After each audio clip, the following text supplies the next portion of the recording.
तो जब आप बात करते हैं महिलाओं पर अत्याचार की, आप बात करते हैं भ्रष्टाचार की, आपने 50% का आंकड़ा दिया, कहा कि 50% जो है घूस जा रही है, ये आपने आरोप लगाया। इससे मुझे कर्नाटक की याद आई। कर्नाटक में बीजेपी की सरकार थी, वहाँ पर कांग्रेस पार्टी ने इसी तरह का 40% का आरोप लगाया था। और वहीं कर्नाटक में कांग्रेस पार्टी ने कुछ गारंटियाँ दी थी, 5 गारंटियाँ दी थी। अब वही जो मॉडल है कर्नाटक का, वो कांग्रेस पार्टी राजस्थान में तो लागू कर ही रही है।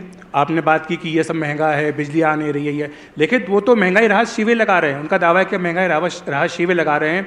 एलपीजी का सिलेंडर वहाँ पर 500 रुपये में दे रहे हैं, और इसके साथ साथ मुफ्त बिजली होगी, ये भी उन्होंने वादा किया है। देखिए, किसी भी सरकार की जिम्मेदारी होती है कि जिन मुद्दों के आधार पर आप चुन के आए, चुनने के बाद पहले दिन से आप उस मैनिफेस्टो के आधार पर काम करना शुरू करो। होता क्या है कि 4.5 वर्ष सिर्फ अपनी कुर्सी बचाने में और भ्रष्टाचार करने में 4.5 साल निकल जाते हैं, और अंतिम 6 महीनों में जब इन्हीं के कुनबे में बात उठती है कि हम किस मुंह से जनता के बीच में जाएंगे, हमें पब्लिक माफ नहीं करेगी, इन्हीं के विधायक मंत्री खुलेआम कहते हैं, तब इस प्रकार का एक कार्यक्रम शुरू किया जाता है। आप सिलेंडर दे रहे हैं, आप 500 रुपये में दे रहे हैं, उसका आधा पैसा कौन दे रहा है? और ये योजना आप, अच्छा होता कि मुख्यमंत्री बनते ही आप शुरू करते।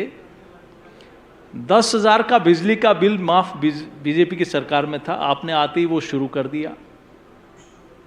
स्टेट टोल बीजेपी के राज में माफ थे, आपने आते ही शुरू कर दिए। आपने सरकार में आने के बाद, अच्छा होता बिजली के बारे में जो कहा कि हम 5 वर्ष तक पैसा नहीं बढ़ाएंगे, आपने 18 बार बिजली के दाम बढ़ा दिए। और अब आप कह रहे हो हम मुफ्त में बिजली देंगे, आप जब 10 घंटे बिजली नहीं आ रही है। बिजली के बिल में करंट है, तारों में करंट नहीं है। तो इसलिए पिछली बार भी इस प्रकार का एक प्रयास किया गया अंतिम दिनों में, तो उसका हश्र यह रहा कि 21 सीटें आई थी।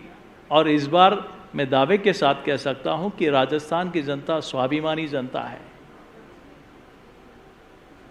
और आपने राहत कैंप में क्या किया? आपके पास लिस्ट है, अगर आपको जनता को मदद करनी है तो आप सीधे उसके अकाउंट में, उनके अकाउंट में क्यों नहीं ट्रांसफर करते? आप कहा कि आप जो इस कैंप में आएगा उसी को उसका फायदा मिलेगा। एक तरफ नरेंद्र मोदी जी को देखिए कि बैंक पहली बार गांव में जाकर बैंक में खाता खुला कर लेके आए, चाहे उज्ज्वला का कनेक्शन हो, आज प्रधानमंत्री आवास हो या शौचालय हो, उस व्यक्ति को अपने लाभ के पैसे के लिए किसी सरकारी मुलाजिम के पास नहीं जाना पड़ता, उसके खाते में सीधा पैसा आता है।